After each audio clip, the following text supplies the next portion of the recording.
வணக்கம் அன்பு நண்பர்களே, உங்களை நாம் டிஜிட்டல் ரூட்டர் சேனலுக்கு வரவேற்கிறேன். இந்த வீடியோவிற்கு செல்லும் முன் வீடியோவிற்கு சப்ஸ்கிரைப் செய்து லைக் ஷேர் செய்து ஆதரவளிக்கும்படி கேட்டுக்கொள்கிறேன். வீடியோவிற்கு செல்வோம். முதலில் நிலம் வாங்கும்போது என்னென்ன ஆவணங்களை சரிபார்க்க வேண்டும், நமது அரசின் எந்த துறையின் கீழ் நிலப்பதிவு நடக்கிறது என்பதை நன்கு தெரிந்து கொள்வது மிக நல்லது.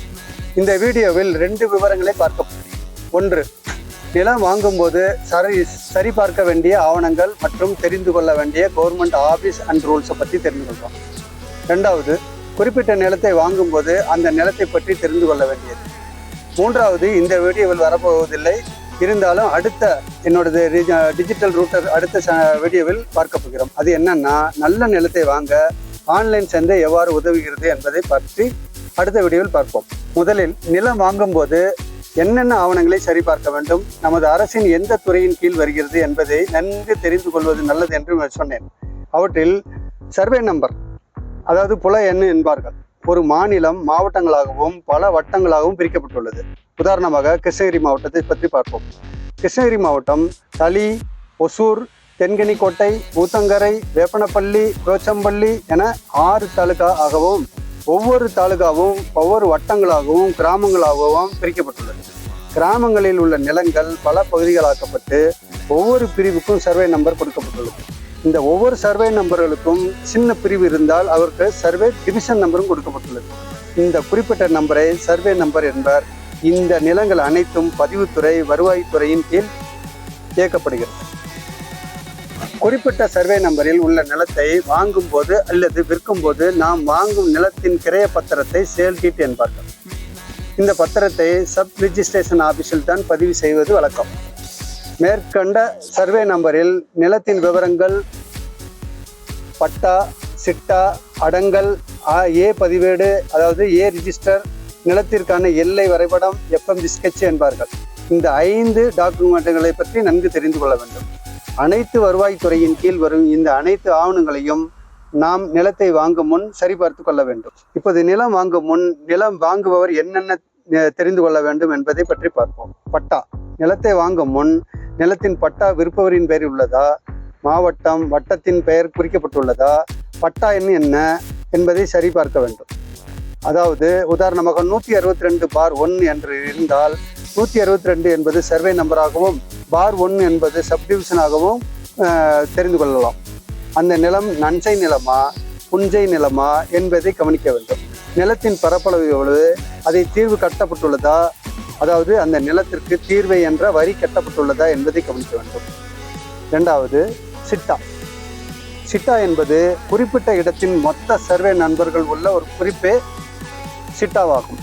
இதில் சொத்தின் உரிமையாளரின் பெயர், பட்டா எண், நிலத்தின் வகையறா, நிலத்திற்கு தீர்வு கட்டிய விவரங்கள், நாம் நிலத்தை வாங்கும்போது அடங்கியிருக்கும் அனைத்து விவரங்களையும் அதில் பார்க்கலாம். அடங்கல், அதாவது கிராமத்தில் உள்ள மொத்த சர்வே எண் கொண்ட விவரங்களின் பதிவேடு அடங்கல் ஆகும். அதுக்கடுத்து ஏ ரிஜிஸ்டர்.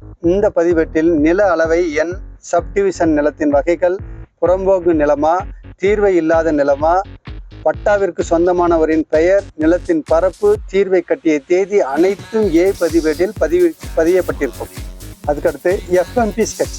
எஃப்எம்பி ஸ்கெட்ச் என்றால் நிலத்திற்கான வரைபட எல்லை மற்றும் நிலத்தின் உரிமையாளரின் பெயர், முகவரி உள்ள வரைபடத்திற்கு எஃப்எம்பி ஸ்கெட்ச் என்பார்கள். இதில் இந்த ஸ்கெட்சு ஃபுல்லாக வரையறை இருக்கும், சர்வே நம்பர் இருக்கும். இதற்கடுத்து சேல் டீட். நிலத்தை வாங்கும்போது ஏற்படும் ஒப்பந்த நகலே சேல் டீட் ஆகும். இவை 20 ரூபாய், 50 ரூபாய், 100 ரூபாய், 500 ரூபாய் போன்ற விலைப்பதிவில் கிடைக்கும். நிலத்தை வாங்கும்போது விற்பவரின் பெயர், வயது, முகவரி, வாங்குபவரின் பெயர், வாங்குபவருடைய முகவரி, வாங்குபவருடைய வயது, நிலத்தின் அளவு மற்றும் மேற்கண்ட நபர்களின் புகைப்படத்துடன் பத்திரத்தின் பின்பக்கம் இடம்பெற்றிருக்கும். அந்த பத்திரத்தில் நிலம் நன்சை நிலமா புஞ்சை நிலமா, எந்த மாவட்டம், எந்த வட்டம், அந்த நிலம் வீட்டு மனையாக பிரிக்கப்பட்டுள்ளதா, பிரிக்கப்பட்டிருந்தால் நீளம் அகலம் எவ்வளவு, அங்கீகாரம் பெறப்பட்ட நிலமா, சர்வே நம்பர், பிளாட் நம்பர் என அனைத்தும் குறிக்கப்பட்டு பத்திரத்தின் முதல் தாளில் பின்புறத்தில் வாங்கியவரின் விற்பவரின் போட்டோவுடன் கைரேகையும் கையொப்பமும் பதிவாளரின் கையொப்பமும் ஆபீஸுடன் பதிவு கட்டணம், பதிவு செய்யப்பட்ட தேதி குறிப்பிட்ட வகையில் நிரப்பப்பட்டிருக்கும். மேலும் 2 சாட்சிகளின் கையொப்பம், முகவரி, அந்த சாட்சிகளினுடைய பெயர் அனைத்தும், பத்திரத்தின் மொத்த பக்கங்கள் எத்தனை என அனைத்து விவரங்களின் தொகுப்பு சேல் கிட் ஆகும். Guideline value. ஒவ்வொரு சர்வே நம்பருக்கும் அது அமைந்த மாவட்டம், வட்டம், கிராமங்களை பொறுத்து கவர்மெண்ட் ஒரு மதிப்பீடு செய்து ஒரு விலையை நிர்ணயம் செய்யும். அதற்கு தான் கைட்லைன் வேல்யூ என்பார்கள். நாம் ஒரு இடத்தை பதிவு செய்வதற்கு அந்த இடத்தின் கைட்லைன் வேல்யூவின்படி 8% முத்திரைத்தாளை வாங்கி அதில் மேற்கண்ட சகல விவரங்களையும் நிரப்பி சரிப்பதிவாளரின், அதாவது சார் பதிவாளரின் அங்கீகாரத்தை பெறுவதே பத்திரப்பதிவாகும். இது ஒரு பெரிய ப்ராசஸ். இது கரெக்டாகவும் நடக்க வேண்டும்.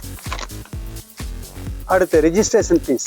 பதிவு கட்டணமாக கைட்லைனில் வேல்யூவில் இருந்து 1% மற்றும் கம்ப்யூட்டர் பிரிண்டிங் சார்ஜ் 100 சேர்த்து பதிவு செய்யும் போது சார் பதிவாளர் அலுவலகத்தில் செலுத்தப்பட வேண்டும். இத்தொகை 1000க்கு மேல் சென்றால் காசோலையாக செலுத்தப்பட வேண்டும். பதிவு செய்யப்பட்ட பத்திரத்தாள்களின் ஒவ்வொரு பத்திரத்தின் அடிப்பகுதியில் வாங்குபவர், விற்பவர்களின் கையொப்பம் மற்றும் பெயர்கள் பதிவு செய்து சார் பதிவாளர் அலுவலகத்தில் தாக்கல் செய்யப்பட வேண்டும். சார் பதிவாளரின் கையொப்பம் இட்டு பத்திரத்தில் இடப்பட்டால் பத்திரப்பதிவு முழுமையடையும். மேற்கண்ட அனைத்தையும் வாங்குபவர் தெரிந்து கொள்வது பத்திரப்பதிவு முறையாகும்.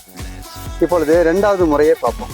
இந்த பத்திரப்பதிவிற்கு முன்பு நிலத்தை வாங்கும் முன் நிலத்தை பற்றி கவனிக்க வேண்டியது. நிலத்தை வாங்கும் முன் நிலத்தின் மூலப்பத்திரம், அதாவது பேரண்ட் டாக்குமெண்ட் என்பார்கள். இந்த பேரண்ட் டாக்குமெண்ட் நிலத்தை விற்பவர் பெயர் உள்ளதா, பத்திரத்தில் உள்ளது போல பேரண்ட் டாக்குமெண்டிலும் பெயர், பட்டா எண், சர்வே நம்பர், டிவிஷன் நம்பர் இருந்தால் நல்லது. மிக நிதானமாக இதை சரிபார்த்து பின்புதான் அடுத்தடுத்த வேலைகளை செய்ய வேண்டும். 30 வருடங்களாக அந்த நிலத்தை யார் வைத்துள்ளார்கள் என்பதை மூலப்பத்திரத்தில் இருக்கும். அதையும் நன்கு சரிபார்க்க வேண்டும். வில்லங்க சான்றிதழ் பெற்று வில்லங்கங்கள் ஏதேனும் உள்ளதா, நிலத்தின் மீது வழக்குகள், கடன்கள் போன்றவைகள் இருக்கிறதா என்பதை சரிபார்க்க வேண்டும். மேலும் வங்கிகளின் மூலம் ஏதேனும் பிரச்சனைகள், அதாவது பிறருக்கு அவர்கள் சூரிட்டி செய்திருப்பார்கள், அந்த பிரச்சனையும் அதில் நோட் பண்ணப்பட்டுள்ளதா என்பதையும் சரிபார்க்க வேண்டும். விற்பனை செய்பவரின் பெயரில் அந்த நிலத்திற்கான பட்டா உள்ளதா, விற்பவரின் பத்திரத்தில் உள்ளது போல நில அளவு, அதாவது நிலத்தின் ஸ்கொயர் ஃபீட்டுகள் பட்டா சிட்டாவிலும் உள்ளதா என சரிபார்க்கவும். மேலும் யாரெல்லாம் இந்த நிலத்தின் உரிமையாளராக இருந்துள்ளனர் என்பதும், விற்பவரின் வாரிசுகளின் நிலை என்ன என்பதையும் சரிபார்க்க வேண்டும். எஃப்எம்பி ஸ்கெட்சில் உள்ளது போல உங்களின் நிலத்திற்கு செல்ல முறையான வழி உள்ளதா, அல்லது அடுத்தவரின் நிலத்தில் சென்று செல்ல வேண்டிய நிலை இருக்கிறதா என்பதை பார்க்க வேண்டும். இந்த அடுத்தவர்களின் இடத்தில் சென்று உங்கள் இடத்திற்கு செல்ல வேண்டிய நிலை ஏற்பட்டால் அது வில்லங்கமாக கருதப்படும். விவசாய நிலமா, வீடு கட்ட வாங்கும் நிலமா என்பதை பார்க்கவும். உங்கள் நிலத்திற்கு மேல் மின் கம்பிகள் செல்கிறதா, ஏரி குளங்களின் இடத்தில் நிலம் அமைக்கப்பட்டுள்ளதா, அதற்கான சதுப்பு நிலங்களாக இருக்கிறதா என்பதை நன்கு கவனிக்க வேண்டும். மழைநீர் வடிய வழிவகையில் உள்ளதா எனவும் நன்கு பார்க்க வேண்டும்.